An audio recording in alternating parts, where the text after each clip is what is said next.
Hello, children. Very good morning to all of you. We'll start with the new lesson History, India's Heritage of Science and Technology. You all have to pay attention when I am teaching you, and you also have to open your books and keep your finger where I am reading. You also have to read it in your mind.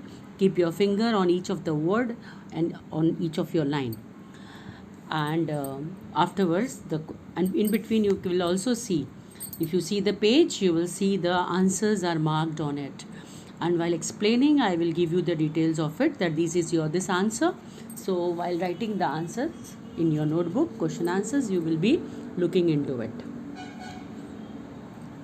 Now we'll start the lesson. The discoveries and inventions in the field of science and technology have brought countries of the world closer. Now, this is the best example which we are having at present because of science and technology. See how I am communicating with you. Ever you have thought that this will be the method of teaching for the teachers and for the students to learn? Never. We have never thought that. It was classroom teaching, face to face teaching, the interactions. But now you are learning, you are doing well, and we are also trying our best. So, this is only because of inventions in the field of science and technology. This science and technology has brought all the countries of the world closer. Cooperation amongst all the nations has increased, hence new attitudes have developed. Countries have become oriented towards peaceful coexistence and world peace. Every country is trying to be very peaceful. They want to exist but peacefully. And if every country is having this thought, overall, if you see, the world will be in peace. Science means systematic knowledge, and technology means the practical utility of systematic knowledge. This is your 3.1 answer. Science is what? It's a knowledge, and technology means practically utilizing it in a systematic way. Science and technology, in spite of two different words, they are linked to each other. Heritage of ancient India in the field of science and technology. We are talking here about the ancient India. At present, you all know how we are having a best technology. Every country is having this. We are using it.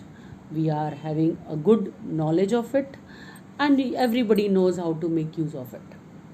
But it is not only it is being developed now. Since ancient time, our sages, they have been gifted this invaluable heritage of science and technology to the world. The great sages of our ancient India have gifted invaluable heritage of science to the world. They have made outstanding contribution in the field of metallurgy, chemistry, science of medicine, surgery, mathematics, astronomy, astrology, Vastu Sastra, and physics. It is a matter of great pride for us. Yes, we are proud of it.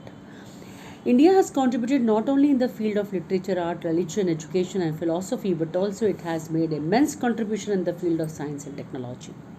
These are the fields which has been said that India has contributed a lot, but we have also contributed in the field of science and technology. Modern age researchers have proved that India has scientific attitude along with religious output. Metallurgy. Since ancient age, the people of India use metallurgy in their practical life. Ancient India made extraordinary progress in the field of metallurgy. Metallurgy means we are talking here about how to make use of the metals. A metallic idol of a female dancer discovered from Indus Valley civilization is an exemplary achievement of ancient India. Indus Valley, if you go back, it is almost 5,000 years ago. So they have discovered a metal idol of a female dancer in the Indus Valley. That means during that civilization it is being used by our Indians. Later statues of Buddha belonging to the Kushan period have been found at Takshila. In South India, during the Chola period, numerous metal idols were made. The statue of Nataraja, a masterpiece in sculpture, is famous all over the world. The statue of Nataraja is said to be a masterpiece in sculpture. is famous not only in India but also all over the world. It is preserved in the museum at Chennai. Another well known metal idol, Ram, the archer, can be seen in the museum. Artistic statues of gods and goddesses, birds and animals, and betel nut cutters are considered to be the best example of metallic art. All of them have important place in the history of India. This is what we have studied about metallurgy. Now we'll see the chemistry, that is alchemical color. Chemical is an experimental science. Chemistry. Sorry, it is chemistry, by mistaken. Chemistry, that is alchemical law. Chemistry is an experimental science. This science is very useful for various minerals, plants, seeds, for agriculture, making of various metals, or to bring changes in them. It is also useful for making medicines. See, allopathy, which people also call it as English, because we have been born in a place, India, where allopathy have come afterwards. So it is a actual company. The tablets, the capsules, what we are using it now at present is all actually a chemical medicine.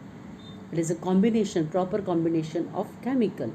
But we are basically following our ancient sages and our ancient people of India were following what? Herbs, that is Ayurveda. But now Ayurveda, though it is famous all over the world, people came to know what are the good results of Ayurveda. But without this medicines, the English medicines, or we can call it as allopathy, you cannot move further. Acharya Nagarjuna, a learned Buddhist of Nalanda University, is known as Acharya in the field of chemistry. He had written books like Rasratnakar and Arogya Manjari. Acharya Nagarjuna advocated the use of allopathy along with herbal medicines. Just now I talked to you about allopathy. So with that herbal medicine, this is your 3.2 answer. It is believed that the use of mercury ash as a medicine was initiated by him. Nalanda University had its own school of chemistry and furnace for study and research. See, they were having a school of chemistry separately and the furnace for study and research. So that time also, see the picture here, Acharya Nagarjuna.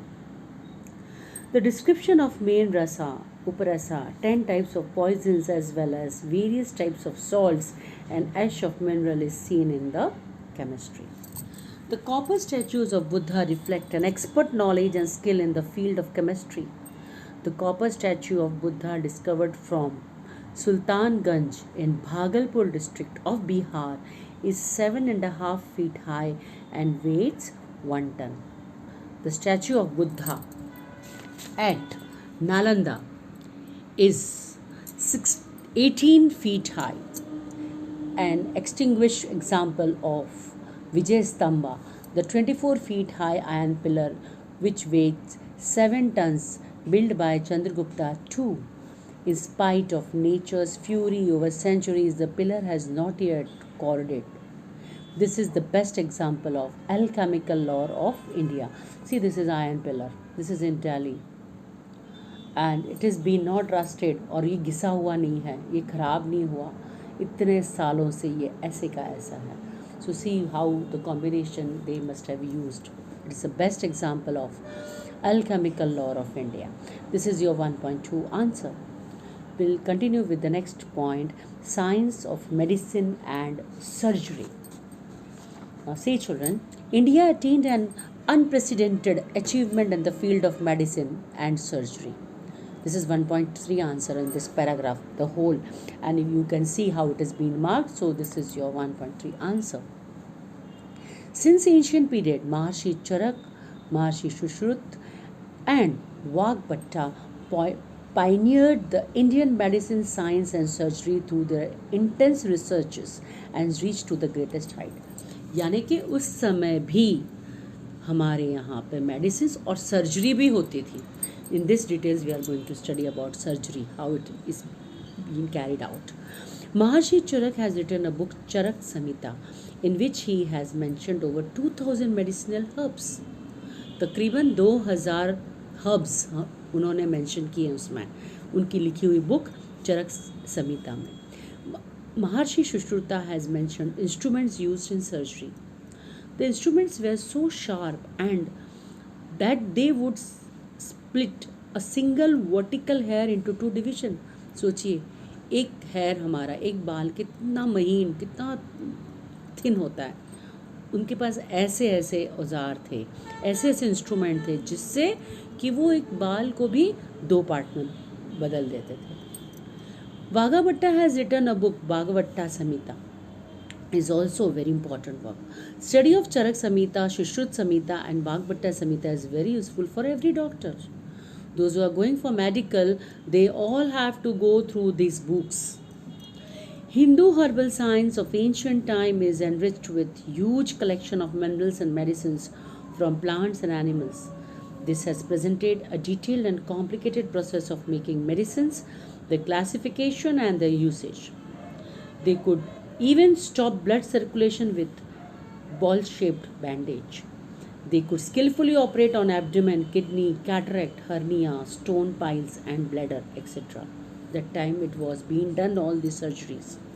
They could classify, also join the broken or displaced bones and extract the things pierced into the body easily and skillfully. Recognize symptoms and diagnose the diseases also that time. They also gave dietary directions for post-recovery of diseases. If you see this picture, 5.2, Iron Pillar, Delhi, 5.3, Maharshi Charak, Maharshi Shushrut, see he is doing a surgery of an eye. They had knowledge of plastic surgery as well as joining nose and ears. Just imagine how could they must have done it. How experts they must be of that time. They showed a keen interest in teaching students the method of surgery by doing surgery on the dead body or on the wax statue. They conduct risky operations during delivery. They were expert gynecologists and pediatricians. Veterinary science also developed in the ancient time. Veterinary science, that means related to the animals. They wrote books on disease related to the horses, Ashwa, elephants, Hasti. Among them, Hasti Ayurveda, Shalihotra and Ashwashastra are well known. This is your 1.3 answer. The full, if you see, everything is being marked. So please note down in your notebooks afterwards. The scholars, science, writers of medicines, Vagavatta made valuable contribution through his work. Ashtanga Hriday in the field of diagnosis. Now this much we have done. You just read it nicely twice and then the second part I will be giving to you and explaining to you.